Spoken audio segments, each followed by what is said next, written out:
여러분 안녕하십니까? 12월 28일 사사건건 시작하겠습니다. 김민하 평론가와 주요 뉴스부터 정리해드립니다. 자, 어서 오세요. 안녕하세요. 자, 첫 번째 키워드 뭔가요? 4주 만에 3,000명대. 4주 만에 3,000명대.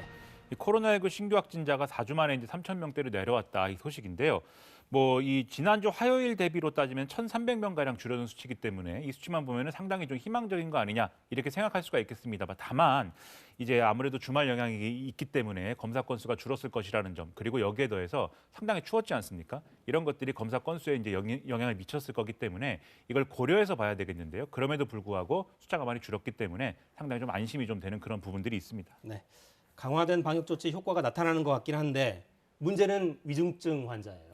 그렇습니다. 위중증 환자의 경우에는 이 1,102명이 추가가 됐고, 그래서 이 지난 25일 이후에 사흘 만에 또 1,100명대를 넘긴 것이거든요. 그러니까 이 숫자는 이미 1,000명을 더 훌쩍 넘어간 그런 상황이기 때문에 우리 의료 체계에 계속해서 부담을 심화시키는 그런 숫자가 계속 나오고 있는 거고요.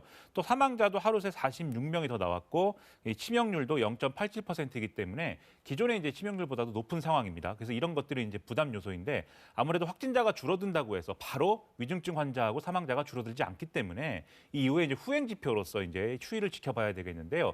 이게 확진자가 조금 줄어들었다가 다시 늘어나거나 뭐 이런 좀 요동치는 국면이 되면은 이 위중증 환자가 줄어들지 않을 것이고, 추세적으로 계속 이제 감소세가 이어져야 줄어들 것이기 때문에 여전히 우리의 노력이 상당히 많이 필요하다고 볼 수가 있겠습니다. 네. 우리가 가진 무기 백신인데요. 백신 접종 상황 어떻습니까? 이 백신 접종률을 보면 이제 중요한 게 3차 접종률인데요. 이 3차 접종을 지금 보면은 이 인구의 이제 31.1%가 지금 마친 것으로 지금 나와 있고, 특히 중요한 게 60대 이상의 고령층이 이 3차 접종을 마치는 게 중요한데, 지금 71.6% 상당히 이제 속도가 많이 나서 이제 70%를 넘긴 그런 상황이기 때문에 좀 수월하게 진행되고 있다 이렇게 볼 수가 있겠습니다. 네. 거리두기 연장 여부는 31일에 발표하기로 했죠? 그렇습니다. 이게 거리두기가 연장되느냐 아니면은 이제 이대로 끝나느냐 상당히 이제 중요한 그런 국면이 지나고 있는데요. 그때까지 이제 감소세를 확실하게 이제 유지하게 안정적으로 유지하는 게 중요하겠는데, 일단 연말 연시이기 때문에 연말 연시에 이동량이 상당히 늘어날 것이다라는 점을 방역 당국이 이제 고려를 하고 있어서 이 부분은 이제 연장될 수 있는 그런 가능성을 높이는 부분인데, 다만 그럴 경우에는 자영업자들의 고통이 상당히 클 것이다 이런 대목이 있어서 이것도 같이 비교해서 결정을 할 걸로 보이고요. 또 오미크론 변이가 어떤 변수를 창출하느냐 이것도 중요한 어떤 변수가 될 것 같습니다. 네. 다음 주제는 뭡니까?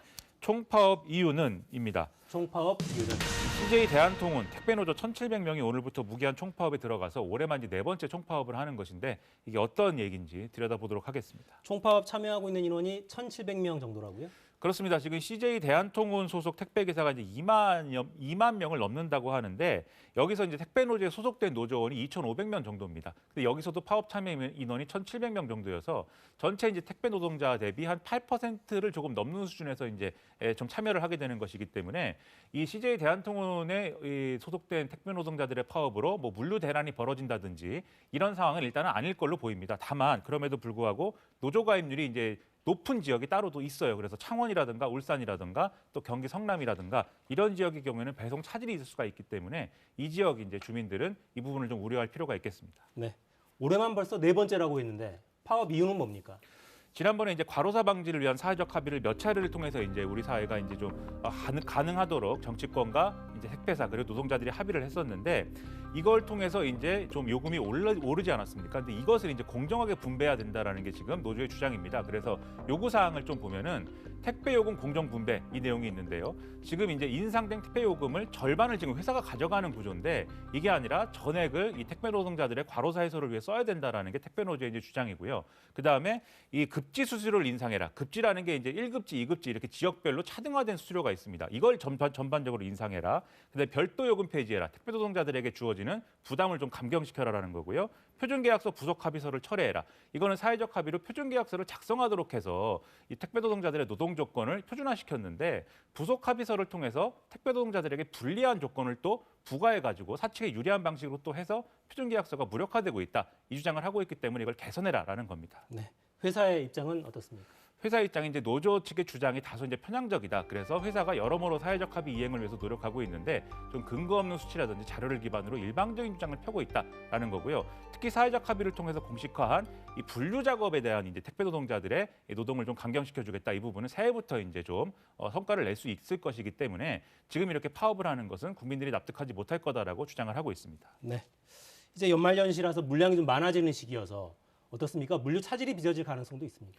이게 장기화되면은 이제 그럴 가능성도 일부 이제 배제할 수 없는 건데요. CJ대한통운에 이제 소속된 이 택배 노동자들이 전체 이제 택배 노동자 중에 절반에 좀 못 미치는 숫자인데다가 말씀하신 대로 연말 연시의 영향 그리고 코로나19의 영향 때문에 이 택배 물량이 상당히 늘어날 수밖에 없는 상황입니다. 그래서 이런 부분에 있어서는 단기적으로 이제 좀 효과가 클 수가 있기 때문에 좀 사측하고 좀 머리를 맞대서 좀 해결 방법을 빨리 찾아야 되는 것이 아닌가 이런 생각입니다. 네, 대화를 좀 빨리 시작했으면 좋겠네요. 다음 주제는 뭡니까? 쌀값 하락 막는다입니다. 쌀값 하락 막는다. 올해 쌀 생산량이 많아가지고 가격 하락이 우려가 되는 그런 상황이었는데 당정 협의로 정부가 이 쌀값 안정을 위해서 추가적인 쌀 생산분을 매입하기로 했다는 소식입니다. 네, 시장 격리 뭐 이런 표현을 쓰더군요. 정부가 매입하기로 한 양이 얼마나 되는 겁니까? 올해 생산한 쌀 이제 생산량이 한 338만 톤 정도 되는데 그러면은 이 추계를 해봐가지고 수요하고 맞춰보면은 27만 톤 정도가 초과 생산됐다 이렇게 볼 수가 있겠습니다. 그래서 이 대목에 대해서 이제 좀 이 시장 격리를 해야 되는데 일단 20만 톤을 먼저 시장 격리를 하는 것으로 지금 결론을 낸 그런 상황입니다. 27만 톤 중 20만 톤. 나머지 7만 톤은 어떻게 합니까, 그럼? 지금 말씀드렸듯이 이게 이 수요를 이제 추산을 한 것이기 때문에 실제로 20만 톤을 일단 1월 중에 구체적으로 매입을 하고 나서 나머지 부분에 대해서는 이를테면 시장에 있는 이제 물량이라든가 그다음에 또 민간에 남아 있는 재고라든가 시장 상황 이런 것들을 종합적으로 판단해서 7만 톤에 대해서도 이제 추가로 그럼 매입을 할 것이냐 아니면 이런 부분들은 좀 더 장기적으로 놔둘 것이냐를 결정하겠다라는 게 당정 협의의 결론입니다. 네, 김민하 평론가였습니다. 고맙습니다. 고맙습니다.